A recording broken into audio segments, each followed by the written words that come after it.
Tere hommikust, head osalejad nii siin saalis kui veebi vahendusel. Mina olen Liis Reiter, olen Tervise Arengu Instituudi teaduskommunikatsiooni juht ja mul on rõõm juhatada tänast teadusseminari.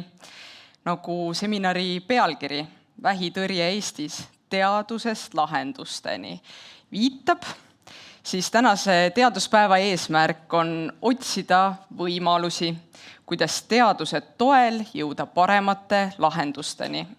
Ja seda valdkonnas, mis puudutab väga suurt osa ühiskonnast. Sõna vähitõrje taga peitub terve maailm. Vähitõrje tähendab nii vähiennetust, varajast avastamist, ravi, aga ka toimetulekut vähiga selle kõige laiemas tähenduses. Ja just seda tervikut me tänasel seminaril ka käsitleme. Vähitõrje on ka TAI äsja avaldatud rahvastikutervise aastaraamatu fookusteema. Saalis kohalolijad saavad need aastaraamatud endaga täna kaasa haarata ja kõik, kes te veebis kuulate, siis teie leiate rahvastikutervise aastaraamatu TAI kodulehel tai.ee. Suur roll vähitõrjes on loomulikult tervishoiusüsteemil ja tervishoiutöötajatel ning meil on väga hea meel, et paljud neist ka tänasel seminaril osalevad. Aga lisaks annavad olulise panuse vähitõrjesse ka teadusasutused. Tervise Arengu Instituudis paikneb Eesti vähiregister, mille tööle ja andmetele toetub väga suur osa Eesti vähitõrje teadmistest ja ka teadustööst. Ilma usaldusväärsete andmeteta me ei tea, kus me täna oleme ja ei mõista ju ka, kuhu ja kuidas edasi liikuda.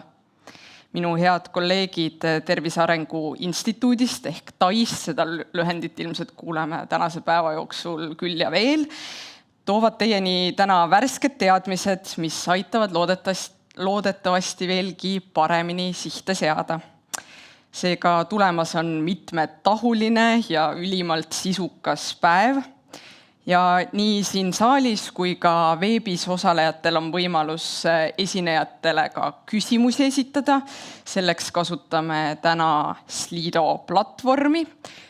Saalis viibijad saavad ekraanilt praegu skanneerida QR-koodi või siis liituda koodiga lahendusteni selle platvormiga ja veebis olijad saavad lihtsalt küljel oleval ribal küsimusi esitada. Umbes kella 12:30 paiku ootab meid lõunapaus ja ettekannetega jätkame kell 13:15. Nii et soovitan siis kõigil tagasi saali või arvutite taha jõuda. Ja seminari lõpetab arutelu, kus me seome kõik päeva jooksul tõstetunud teemad kokku ja arutame koos, kuidas siis ikkagi edasi liikuda. Seda aitavad teha Made Bambus Sotsiaalministeeriumist, Maria Suurna Tervisekassast, doktor Indrek Seire Põhja-Eesti Regionaalhaiglast ja Tervise Arengu Instituudi teadusdirektor Kaire Innos. Tänane seminar ka salvestatakse, need salvestised jõuavad TAI kodulehele ja on järelvaadatavad ja ka ettekanded jõuavad sinna, nii et kõike ümber trükkima ei pea.